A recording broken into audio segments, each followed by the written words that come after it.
이걸 듣고 몇몇 분들은 그렇게 생각하시죠. 그럼 나도 쓰면 합격하나? 그렇게 생각하시는 분들은 떨어지실 거예요.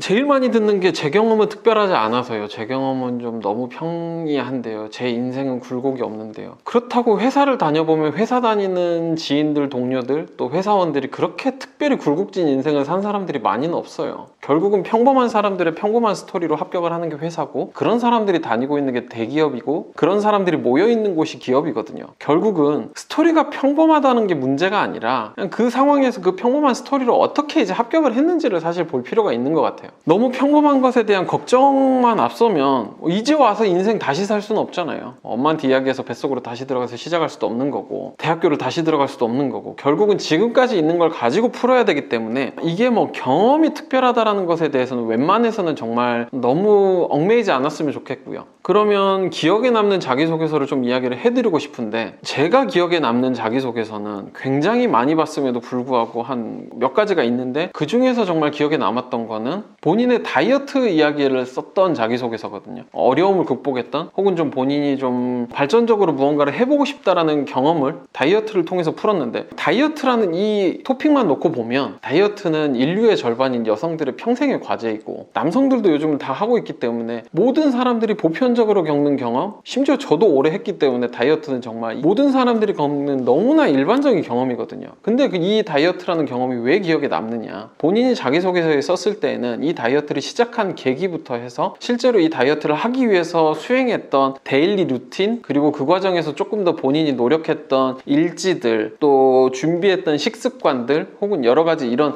구체적인 사례들과 더불어서 그런 것들로 어떻게 바뀌었는지, 그리고 실제로 현재도 어떻게 하고 있고 또 앞으로도 어떻게 할 건지, 이런 정말 조금 디테일한 이야기들, 그리고 그 과정에서 본인이 남들과는 조금 다르게 이 다이어트 일지를 쓰면서 그걸 어떻게 적용을 했었는지, 그런 이야기들이 조금 구체적으로 써져 있었거든요. 결국은 평범한 아젠다가 문제가 아니라, 이 평범한 아젠다라도 조금 더 남들이 눈길을 끌 수 있게끔 구체적인 방식, 나만의 철학, 나만의 생각을 녹여주는 게 더 필요하고 더 도움이 된다고 저는 생각을 하는 거고요. 그래서 여전히 이런 사례들을 꼽을 때 다이어트를 꼽아요. 그러면 이제 이걸 듣고 몇몇 분들은 그렇게 생각하시죠. 그럼 나도 다이어트 쓰면 합격하나? 그렇게 생각하시는 분들은 떨어지실 거예요. 이 다이어트라는 주제에 포커싱을 하는 순간 여러분들은 떨어진다고 보셔야 되는 거예요. 다이어트가 아니라 아젠다는 무엇이든 상관이 없는데 그걸 어떻게 푸느냐라는 이 방식이 중요하다라는 이야기를 들으라는 거거든요. 그렇기 때문에 기억에 남는 자기소개서는 결국은 아젠다가 아니라 풀어주는 이 표현 방식, 그 안에서의 나만의 표현의 언어, 나만의 표현의 철학, 생각, 이걸 녹이는 게 제일 중요한 것이고, 그렇기 때문에 경험보다는 조금은 내가 하고 싶은 이야기를 먼저 생각하는 게 제일 중요하다, 그렇게 보시면 좋을 것 같아요. 이렇게 이야기를 하고 나면 굉장히 더 어려울 수 있어요.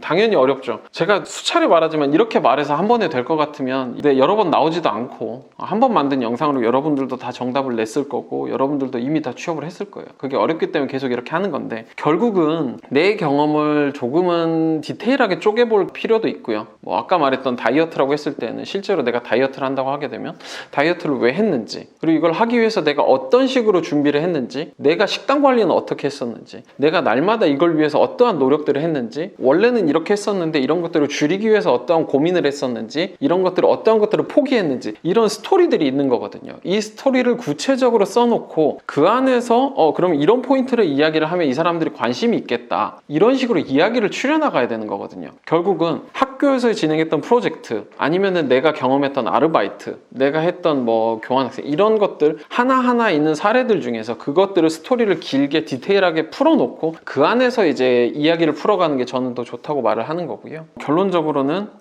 특수한 경험, 이런 것들에 목숨을 걸기보다는 조금 더 이런 일반적인 경험이지만 이거를 어떻게 특수한 표현으로, 나만의 표현으로 풀 수 있는지, 이 표현에 대한 부분을 좀 더 고민을 해봐라, 그렇게 보시면 좋을 것 같고, 이걸 또 이제 오해하시는 경우들에서 막 간혹 굉장히 과도한 표현, 혹은 본인의 방식이라 그래서 이제 키워드를 추리거나 이런 것들을 간혹 잘못하시는 경우들이 있는데, 그런 것들을 과하게가 아니라 아까 과장해서 이어진다고 보시면 되는데, 적당한 톤을 가지고 디테일하게 표현을 하는 게 중요하기 때문에 그런 부분들을 조금 신경을 써달라, 그렇게 봐주시면 좋을 것 같아요.